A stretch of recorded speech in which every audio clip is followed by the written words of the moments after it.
বন্ধুরা, আশা করি তোমরা সবাই ভালো আছো। তো এর আগে আমি তোমাদের এমসিকিউ উত্তরগুলো শেয়ার করেছিলাম, কারণ ওটা খুব দ্রুত করা যায়। কিন্তু এসএকিউ উত্তর তোমরা তো জানো, অন্তত যে কটা প্রশ্ন রয়েছে সে কটা প্রশ্নের উত্তর লিখতে গেলেও অন্তত 20-30 মিনিট টাইম লাগে। 20 মিনিট টাইম তো লাগেই। তো যে কারণে পরবর্তীতে আবার নতুন করে তোমাদের সামনে বিষয়গুলো তুলে ধরি এবং তার সঙ্গে যদি কোনো ভুলভ্রান্তি হয়ে থাকে সেটাও মিটিয়ে দিই। চলো দেখে নিই। প্রথম প্রশ্ন ছিল যেটা, লুভার মিউজিয়াম কোথায়? উত্তর প্যারিস, ঠিকই আছে, কোনো রকম ভুল নেই। জীবন স্মৃতি রবীন্দ্রনাথ ঠাকুর, ঠিক আছে। আঙ্কেল টমস কেবিন যেটা হেরিয়েট বিচার এটাই ঠিক আছে। আচ্ছা, অনেকে বলছো কমেন্টে, দুই একজন দেখলাম যে আফ্রিকাতে প্রথম উপনিবেশ কেউ কেউ পর্তুগিজ বলছো, কেউ কেউ ফরাসিরা বলছো, কিন্তু না, মনে রাখবে ব্রিটিশরাই কিন্তু করেছিল এবং এটা স্পষ্ট। কারণ তোমরা ছোটবেলায় ক্লাস 10-এ একটা কবিতাও পড়েছো, মনে করে দেখো। যাই হোক, আমার অতটা মনে নেই, কিন্তু যাই হোক, মূল উত্তর ব্রিটিশটা, ওটা হচ্ছে খুব সম্ভবত আফ্রিকা কবিতাতে রয়েছে। আচ্ছা যাই হোক, তারপরে চলে আসবো আমি পরবর্তী প্রশ্ন। নবাবী আমলে বাংলার রাজধানী মুর্শিদাবাদ, এটা নিয়ে তো কোনো প্রশ্নই নেই। আচ্ছা, এই যে প্রশ্নটা, স্যার জর্জ শোরের সঙ্গে দশালা ভূমি, ওয়ারেন হেস্টিংসের সঙ্গে ভ্রাম্যমান কমিটি, তারপরে স্যার রায়ট কুটের সঙ্গে বন্দিবাসের যুদ্ধ, আর নানা ফড়নবিসের সঙ্গে তোমার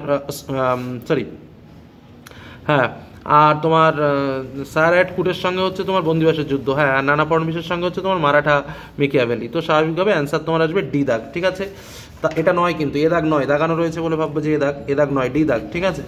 পরবর্তী প্রশ্ন দেখো, চলে আসো। এটাতে রয়েছে নানকিংয়ের সন্ধি, তারপর একটা জ্যোতিরাও ফুলে সত্যশোধক সমাজ, পার্থেনর নববঙ্গ, চীনের এটা সানিয়াত সেন গেল, ভাইসরয় কমিটি এটা হচ্ছে সত্যেন্দ্র প্রসাদ সিংহ, ঠিকই আছে।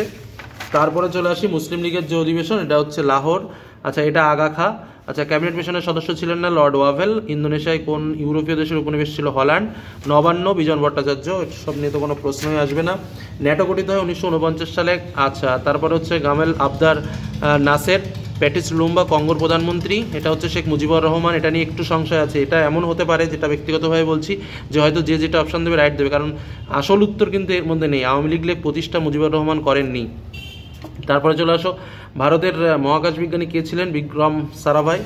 আচ্ছা, তারপরে চলে আসো, ফ্রম ইয়েল্টা টু ভিয়েতনাম, এটা হচ্ছে ডেভিড হরউইজ। আচ্ছা, তারপরে যে ইয়েটা রয়েছে, এটার উত্তর হচ্ছে বি দাগ হবে, মানে তোমার একের সঙ্গে হ্যারি ট্রুম্যান মার্কিন রাষ্ট্রপতি, তারপরে তোমার হচ্ছে জোসেফ স্টালিন রুশো রাষ্ট্রপ্রধান, তারপরে তোমার উইলসন চার্চিল হচ্ছে তোমার ব্রিটিশ প্রধানমন্ত্রী, আর টিটো হচ্ছে যুগোস্লোভের রাষ্ট্রপ্রধান হলো। তারপরে চলে আসে, এটা তো বল্লভভাই প্যাটেল। এবার চলে আসি শর্ট উত্তর।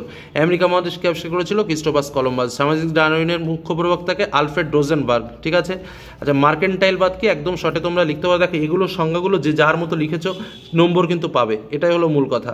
মানে এগুলো তো নিজের মতো করে লিখতে হয়। তো রাষ্ট্র নিয়ন্ত্রিত সংরক্ষণবাদী অর্থনৈতিক মতবাদ, আমি একদম শর্টে লিখেছি। ইম্পেরিয়ালিজম স্টাডি বইয়ের লেখককে জে এ হবসন। আচ্ছা, সুপ্রিম কোর্টের প্রধান বিচারপতি এইচ জে কানিয়া। রায়তোয়ারি বন্দোবস্ত কোন অঞ্চলে? বোম্বাই মাদ্রাজ অঞ্চলে। রুদ্ধদ্বার নীতি, এটাও তো তোমরা জানো, যে ক্যান্টন বাণিজ্যে অংশগ্রহণকারী যে সমস্ত ইউরোপিয়ান বণিকরা আসতো, তারা ব্যবসা শেষ করে চলে যেতে হতো, তাদের থাকতে দিত না ব্যবসা শেষের পরে, এটাই হচ্ছে রুদ্ধদ্বার।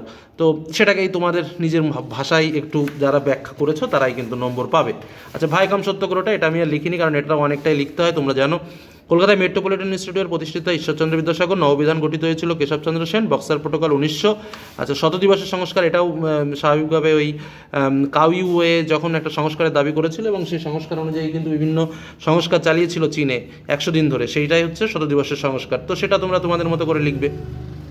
আচ্ছা, পৃথক নির্বাচন ক্ষেত্র কোন আইনে প্রবর্তিত হয়? ভারত শাসন আইন 1935। রাওলাট সত্যাগ্রহের সূচনা হয় কবে? 1919 সালের 6 ফেব্রুয়ারি। স্বাধীনতা সংগ্রামে একজন সশস্ত্র বিপ্লবী আন্দোলন, অনেক আছে, কল্পনা দত্ত, প্রীতিলতা ওয়াদ্দেদার, বীণা দাস, যার নাম খুশি লিখলে হবে, এছাড়াও আরও অনেকেই আছে। কিন্তু রশিদ আলী দিবস কবে পালিত হয়? 12 ফেব্রুয়ারি 1946 সালের প্রথম। আচ্ছা, তার দিন অনুসারে 12 ফেব্রুয়ারি পালিত হয়, ঠিক আছে। ভিয়েত মিন কি? 1941 সালে গঠিত জাতীয় স্বাধীনতার জোট, যা হো চি মিন গঠন করেন। আর জাপান পার্ল হারবার আক্রমণ করেছিল কবে? 1941 সালে। আচ্ছা, ট্রুম্যান নীতি কি? এটাও ঠিক নিজের মতো করে ব্যাখ্যা করতে পারো তোমরা, যে ওই হ্যারি ট্রুম্যান তুরস্ক, গ্রীষ্ম, বিশ্বের যে কোনো দেশকে সোভিয়েত আগ্রাসনের বিরুদ্ধে যে সামরিক ও আর্থিক সাহায্যদানের প্রতিশ্রুতি দিয়েছিল, সেটাই হচ্ছে ট্রুম্যান নীতি। আচ্ছা, ইয়াসির আরাফাত কে ছিলেন? ফিলিস্তিনি নেতা লিখতে পারো। প্যালেস্টাইনের মুক্তি সংঘের নেতা, সেটাও লিখতে পারো। প্রথম নির্জোট সম্মেলন কোথায় হয়েছিল? 1961 সালে বেলগ্রেডে। আচ্ছা, ভারত চীন যুদ্ধ কোন বছর? 1962-তে। আচ্ছা, এই যে প্রশ্নটা রয়েছে, এই সময় ভারতের প্রধানমন্ত্রী ছিল পি নরসিংহ রাও। আর আলজেরিয়ার রাষ্ট্রপতি কে ছিলেন? আহমেদ বিন বেল্লা, স্বাধীন আলজেরিয়ার প্রথম। আচ্ছা, জাদুঘর এস শেপ, আমাদের প্রথম প্রশ্ন ছিল স্মৃতি কথা, ভালো প্রশ্ন, যাই হোক। তারপরে এই যে জাতি সংক্রান্ত প্রভাব আলোচনা করো। ক্যান্টন বাণিজ্য কমন, ঈশ্বরচন্দ্র বিদ্যাসাগর কমন, 1935 সালে ভারত শাসন আইন কমন, ক্রিপস মিশন কমন, নৌবিদ্রোহ কমন, কিউবার ক্ষেপণাস্ত্র কমন, আর সার্কের পটভূমি তো আসবেই, জানা ছিল।